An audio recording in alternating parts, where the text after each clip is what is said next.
Баршаңызға қайырлы күн. Рамазан айындағы ораза дұға құлшылықтарымыз қабыл болсын. Аллах тағала иман келтіргендерге дұға жасауда оның көркем есімдерін айтуды бұйырған. Өйткені Аллахты мақтауды Аллах тағаланың өзінен артық ешкім жасай алмайды. Қасиетті Құранда былай айтылған: ең жақсы атаулар Аллахқа тән, оған сол аттармен жалбарыныңдар. Құрметті көрермендер, бұл бейнебаянда Аллах тағаланың көркем есімдерімен қатар олардың мағыналары және пайдалары туралы айтылады. Видеоны соңына дейін қарап, осы видеоны туған-туыстарыңызбен бөлісіп, лайк басуды ұмытпаңыздар.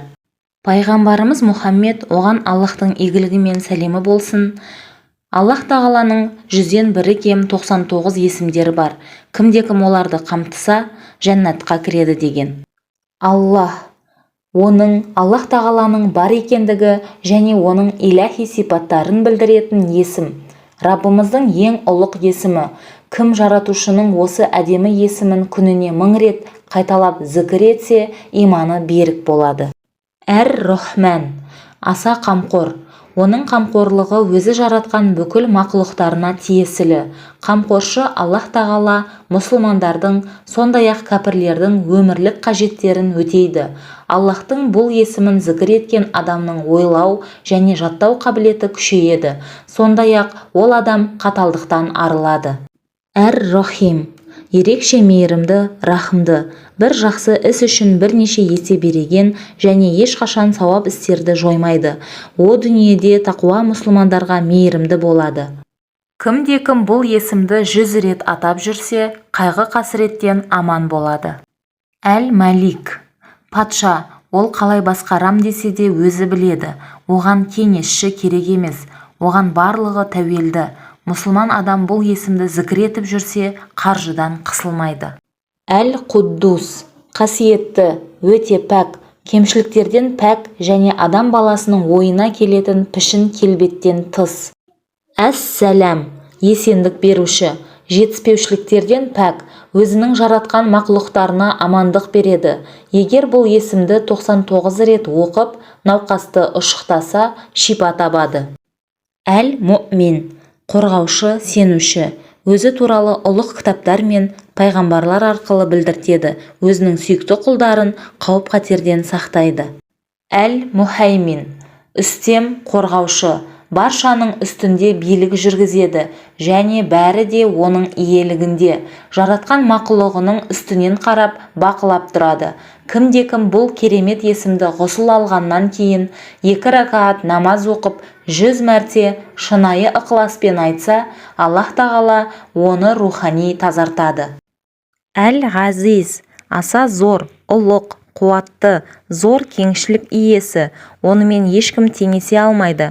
Кімде-кім Аллахтың бұл көркем есімін таң намазынан кейін 40 рет қайталап оқыса, Аллах тағала оны қаржы мәселесінде басқалардан тәуелсіз етеді. Әл-Мутакаббир, паң, ұлылық және биіктік иесі.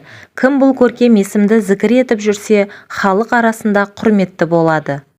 Әл-Бәри, жаратушы, жоқтан бар етуші, жаратқан мақлұқтарына әр түрлі пішін және бейне береді.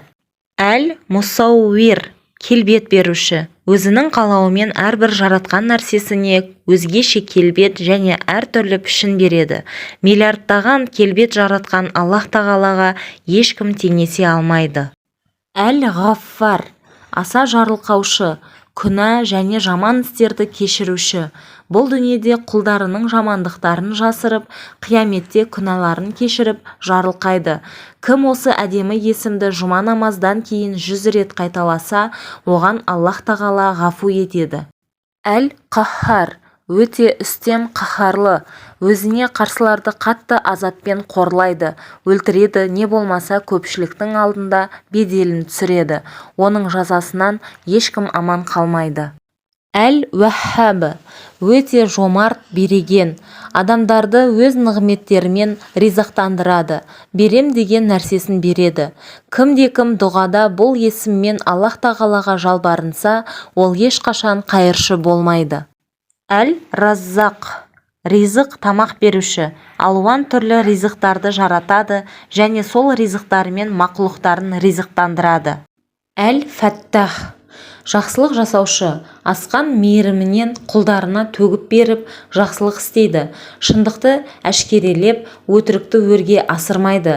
Кімде-кім өзінің оң қолын кеудесіне қойып, Аллаһ тағаланың бұл әдемі есімін таң намазынан кейін 70 рет қайталаса, жүрегі нұрланады, көңілі шаттанып, жай табады. Әл-Ғалим, бәрін білуші, терең білім иесі. Ол әр нәрсені толық біледі, және де ол білмейтін еш нәрсе жоқ. Аллаһ тағала білушілердің білушісі. Аллаһ тағала ғайыпты да, көмескіні де біледі. Кім бұл есімді атап, зікір етіп жүрсе, Аллаһ тағала оған білім мен даналықтың есіктерін ашады. Әл-Қабид, қысып алушы, кімге қаласа ризығын береді, қаласа бермейді. Кім бұл есімді қайталап айтып жүрсе, аш зарыққан болмас. Әл-Бәсит, жаюшы, өз ризық нығметтерін қалаған құлдарына береді. Әл-Хафид, түсіруші, Аллаһ тағала кәпірлерді тозақтың түбіне түсіреді, және кәпірлерге қайғы, мұң, зар мен азап береді. Кім Аллаһ тағаланың бұл ғажайып есімін 500 мәрте зікір етсе, Хақ тағала оның дұғасына жауап береді. Жаратушы иеміз Аллаһ тағала баршамыздың ұстаған оразамызды, тілеген дұға тілектерімізді қабыл етсін.